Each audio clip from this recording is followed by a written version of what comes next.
নমস্কার। বীরভূম সংস্কৃতি বাহিনীর সংস্কৃতি বার্তায় আপনাদের সকলকে স্বাগত। সংস্কৃতি সম্পর্কে মহাত্মা গান্ধী বলেছেন, একটি জাতির সংস্কৃতি বাস করে সেই দেশের জনগণের হৃদয় ও আত্মার মাঝে। আর এই সংস্কৃতি বার্তা সেই আপামর বাঙালির সংস্কৃতিকে খুঁজে পাওয়ার এক পথ, যে পথের পাথেও আপনাদের আশীর্বাদ ও ভালোবাসা। আসুন এখন দেখে নেওয়া যাক আজকের বিশেষ বিশেষ বার্তা।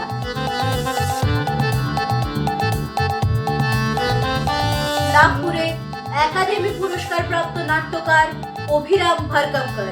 हम आम दर्शक लेमैन कहकर अपने आप को उनसे थोड़ा अलग कर लेते हैं। আবার ভিখু সাহিত্য রবীন্দ্র ভবনে।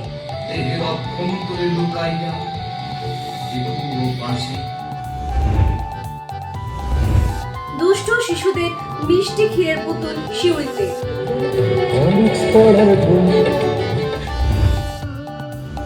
তেপান্তরে জাতীয় নাট্য উৎসবে নাটকের মেলা।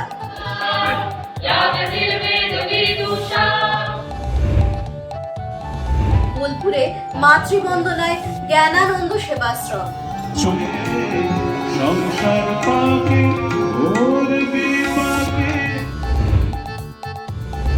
ছাদ সন্ধ্যায় ঘরোয়া অনুষ্ঠানে বর্ষবরণ। নতুন বছরের বার্তা দেয়, তখন সকল পবিত্র মনেরও কামনা থাকে। সংস্কার ভারতী পশ্চিমবঙ্গ বীরভূম জেলা শাখার আয়োজনে বসুন্ধরা দিবস।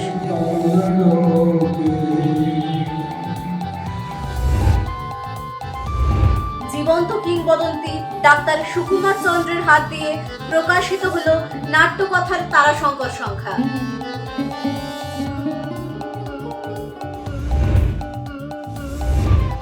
শান্তিনিকেতনে বইঘর শান্তিনিকেতনের উদ্যোগে বর্ষবরণ ও ছোটদের সাহিত্য সভা।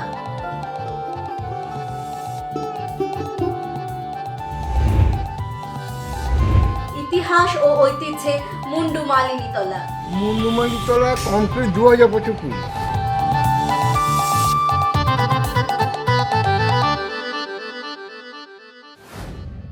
আজ প্রথমেই আপনাদের দেখাবো কিছু বিশেষ নাট্যানুষ্ঠানের খবর। কথা সাহিত্যিক তারাশঙ্কর বন্দ্যোপাধ্যায়ের আশীর্বাদ ধন্য লাভপুর। সেই লাভপুরের মাটিতে পা রাখলেন দিল্লি ন্যাশনাল স্কুল অফ ড্রামার প্রাক্তনী ও সঙ্গীত নাটক একাডেমি পুরস্কার প্রাপ্ত অভিরাম ভরকমকর। ভারতীয় নাট্য জগতে এ এক বিশেষ নাম। তার দ্বারা পরিচালিত আমহি আসুলারকে বহু আন্তর্জাতিক ও জাতীয় চলচ্চিত্র উৎসবে সমাদৃত হয়েছে।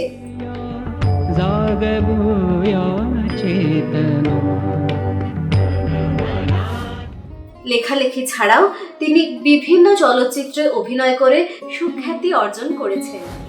লাভপুরে ভারতীয় বিদ্যাভবন অনুমোদিত কলাকেন্দ্রের নাট্যবিদ্যালয়ে নাটক লেখার ক্লাস নিলেন ভারতবর্ষের অন্যতম শ্রেষ্ঠ নাট্যকার ও মারাঠি ঔপন্যাসিক অভিরাম ভরকমকর। শনিবার মুম্বাই থেকে যখন তিনি এসে পৌঁছলেন গুরুকুল নাট্য আশ্রমে, তখন 46 ডিগ্রি তাপমাত্রাও হার মেনে যায় উষ্ণ অভ্যর্থনায়। তার প্রায় 4 ঘন্টার ক্লাস জীবনের অন্যতম বড় প্রাপ্তি বলে জানিয়েছে নাট্য বিদ্যালয়ের শিক্ষার্থীরা। हम आम दर्शक लेमैन कहकर अपने आप को उनसे थोड़ा अलग कर लेते हैं। अब एक आम आदमी और प्लेराइट, दोनों में फ़र्क तो कुछ नहीं है। उसको भी दर्द होता है, हमको भी दर्द होता है। उसको भी भूख लगती है, हमको भी लगती है। उसको भी खुशी होती है, हमको भी होती है। वो भी जेलसी होती है, ईर्ष्या होती है, महत्वाकांक्षा होती है, सपने होते हैं, फेल्योर होता है। वो उसके साथ भी होता है और हमारे साथ भी होता है। मतलब वो भी जीवन को जीता है, हम भी जीते हैं। फर्क सिर्फ इतना है कि जीवन को जीते जीते हम जीवन को देखते भी हैं। वो सिर्फ जीता है, हम जीवन को देखते हैं। सिर्फ देखते नहीं है तो देखते देखते हम उस जीवन का एक एनालिसिस करते हैं। ঐতিহ্যে লাভপুরে তিনি ঘুরে দেখেন ফুল্লরা মন্দির, ধাত্রী দেবতা, গুরুকুল নাট্য আশ্রম এবং লাভ করেন ডক্টর সুকুমার চন্দ্রের সান্নিধ্য। সাক্ষাৎ করেন গুরুকুল আদর্শ বিদ্যাপীঠের ছাত্রছাত্রীদের সাথেও। बहुत डेडिकेशन चाहता है, तो आप सब डेडिकेटेड टीचर जो है वो हमारे भारतीय परंपरा में जो गुरुकुल और आचार्य कहा जाता है, तो आप वो सारे आचार्य हैं। मैं आपके सामने नतमस्तक हूँ and I wish you very best of luck. Thank you. Class ছাড়াও দুদিনে তিনি সংস্কৃতি বাহিনীর দুটি নাটকও দেখেন। প্রথম দিন বেহুলা লখিন্দরপালা এবং দ্বিতীয় দিন আখড়ায়ের দিঘি। কেমন দেখলেন তিনি নাটক, শুনে নেব তার কথা।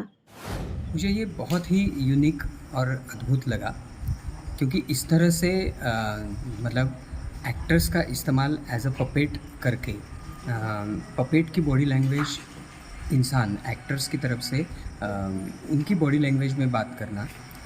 इमोशंस ह्यूमन इमोशंस है, लेकिन बॉडी जो है वो एक्टर की बॉडी है, लेकिन कैरेक्टर जो है वो पपेट है, मतलब पपेट की बॉडी है। तो ये जो है ये बड़ा यूनिक सोचा गया था, और मुझे ऐसा लगता है कि एक्टर के लिए डिफ़िकल्ट भी था और बहुत ही खूबसूरती से उन्होंने वो निभाया। इसलिए वो एक मैथोलॉजिकल कहानी के ज़रिए उन्होंने जो कहा, मल्टी लेयर कहानी थी, तो वो सारी लेयर्स जिस तरह से उन्होंने प्रस्तुत की, पपेट्री के भी अलग अलग इस्तेमाल उन्होंने जो किया था, बहुत इनोवेटिव था।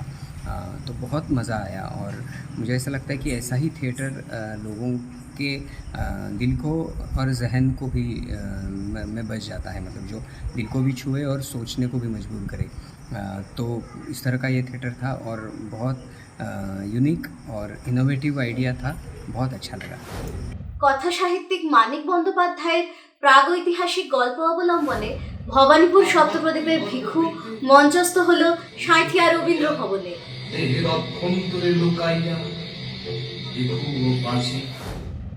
সিউড়ি ইয়ং নাট্য সংস্থার উদ্যোগে সিউড়ির বজরংবলী মন্দির প্রাঙ্গণে ক্ষুদে শিল্পীদের অভিনয়ে প্রাণ পেল অবনীন্দ্রনাথ ঠাকুরের ক্ষীরের পুতুল।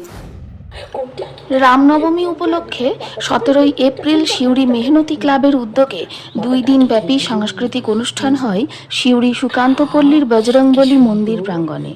প্রথম দিন পরিবেশিত হয় ইয়ং নাট্য সংস্থার জনপ্রিয় শিশু কিশোর নাটক ক্ষীরের পুতুল। নাটকটির নির্দেশক ইয়ং নাট্য সংস্থার মূল কর্ণধার নির্মল হাজরা। ছোট ছোট কচিকাচাদের অভিনয় দর্শকদের মন জয় করে। দ্বিতীয় দিন বিভিন্ন সাংস্কৃতিক অনুষ্ঠানের মধ্য দিয়ে উৎসবের সমাপ্তি ঘটে।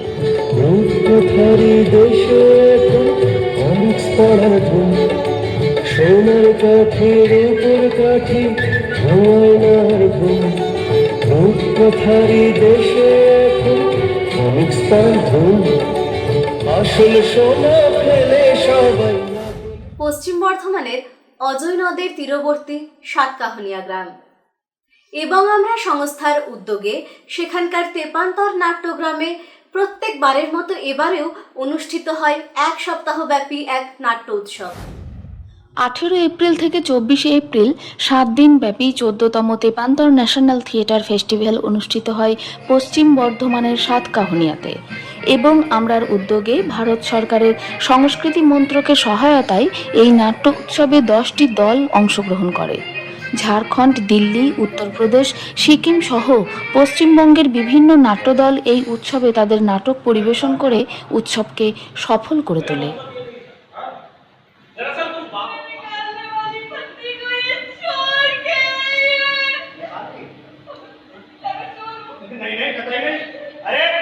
नोटबंदी में सबसे ज्यादा पैसा बेरोजगार के पास से निकला।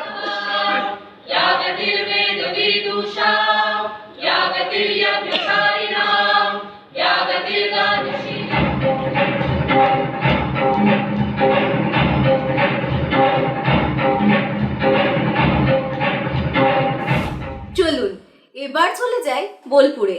সেখানে জ্ঞানানন্দ সেবা সংঘের উদ্যোগে অনুষ্ঠিত হলো মাতৃবন্দনার অনুষ্ঠান। আজ আমারে দাঁড়ে দাঁড়ে ফিরতে নাহি হবে, বাহির হতে নাহি হতে কাহার দেখা পেলে পথে, চলিতে রথ ধরে। 3রা বৈশাখ ইংরাজি 16/4 মঙ্গলবার একটি মাতৃবন্দনা অনুষ্ঠানের সাক্ষী হলাম জ্ঞানানন্দ সেবা সংঘের বোলপুর শাখায়।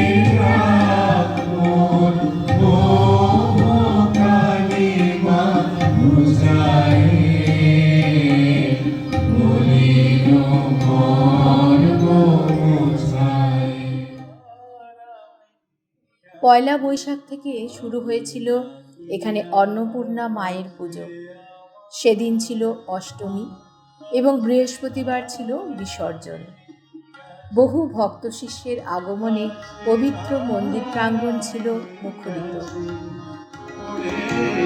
সংসার পাকে ওর বিপাকে যখন দেখি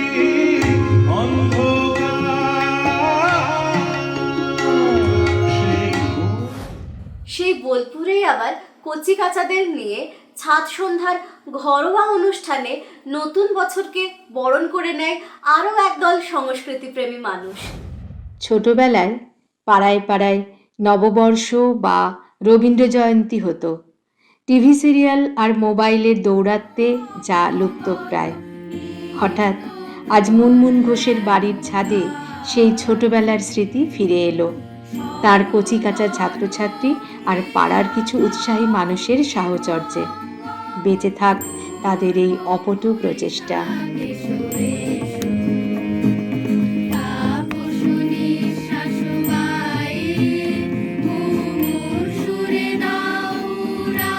নতুন বছরের বার্তা দেয়, তখন সকল পবিত্র মনেরও কামনা থাকে যেন নববর্ষের সকলের কল্যাণ হয়, সকলের মনস্কামনা পূর্ণ হয়। তারাশঙ্কর সাহিত্যের জীবন্ত চরিত্র লাভপুরের ডাক্তার সুকুমার চন্দ্র। নাট্যকথা দলের মুখপত্র নাট্যকথার তারাশঙ্কর সংখ্যা প্রকাশিত হলো তারই হাত দিয়ে।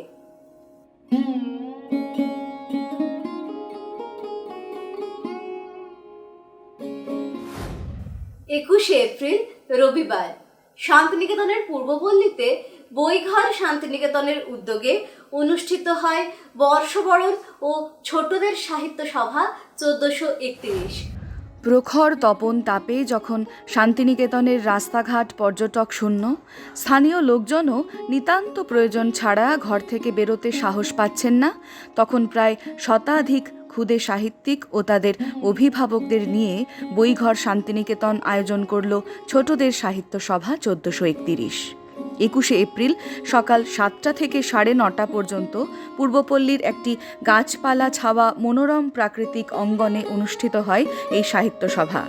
সংস্থার কর্ণধার জয়ন্ত চক্রবর্তীর সঙ্গে আয়োজনে সামিল হয়েছিলেন সঙ্গীত শিক্ষক অঙ্কন রায়, সংস্কৃতি কর্মী মানস বন্দ্যোপাধ্যায় প্রমুখ। ছোটদের স্বরচিত লেখাপাঠ, রবীন্দ্রসঙ্গীতের সঙ্গে নৃত্য, একক নাট্যাভিনয়, শ্রুতি নাটক ইত্যাদির আয়োজনে জমজমাট এই সভায় বইঘর শান্তিনিকেতনের একটি বিশেষ সংখ্যার আনুষ্ঠানিক প্রকাশ ঘটে, যার শিরোনাম ছোটদের বৈশাখ সংখ্যা।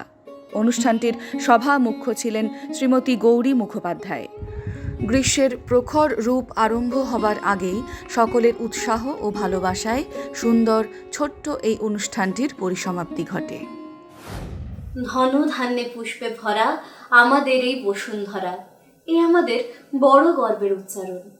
কিন্তু বর্তমান সমাজে আমাদের সচেতনতার অভাবে ক্ষতিগ্রস্ত হয়ে পড়ছে আমাদের বসুন্ধরা। তাই মানুষকে সচেতন করতে 1970 সালে মার্কিন যুক্তরাষ্ট্রের সেনেটর গিলর্ড নেলসন 22শে এপ্রিল দিনটিকে পৃথিবী দিবস হিসাবে উদযাপনের প্রস্তাব দেন। এই দিন বীরভূমের সিউড়িতে সংস্কার ভারতী পশ্চিমবঙ্গ বীরভূম জেলা শাখার আয়োজনে অনুষ্ঠিত হয় নৃত্য, গীত, বাদ্য ও ভূ অলঙ্করণে এক বর্ণাঢ্য অনুষ্ঠান। সিউড়ির মৌমাছি কালী মন্দির প্রাঙ্গণে সংস্কার ভারতীর বীরভূম শাখার উদ্যোগে বসুন্ধরা দিবস পালিত হয় 22শে এপ্রিল। এই অনুষ্ঠানে বিশেষ অতিথি রূপে উপস্থিত ছিলেন বিশিষ্ট লেখক সন্দীপন রায়, নাট্যকার ডক্টর সুব্রত নাগ, সমাজসেবী বিশ্বনাথ দে এবং গাছপ্রেমী সংগঠনের অ্যাডমিন কেয়া দেবনাথ। ভূ অলঙ্করণ, বৃক্ষরোপণ, গাছ আদান প্রদান, জল সিঞ্চনের সঙ্গে সঙ্গে বিভিন্ন নৃত্য দলের পরিবেশ সচেতনতা বিষয়ক নৃত্যানুষ্ঠান পরিবেশিত হয়। উপস্থিত সকলের হাতে গাছের চারা তুলে দেওয়া হয়। পরিবেশিত হয় পদ্মশ্রী রতন কাহারের গান।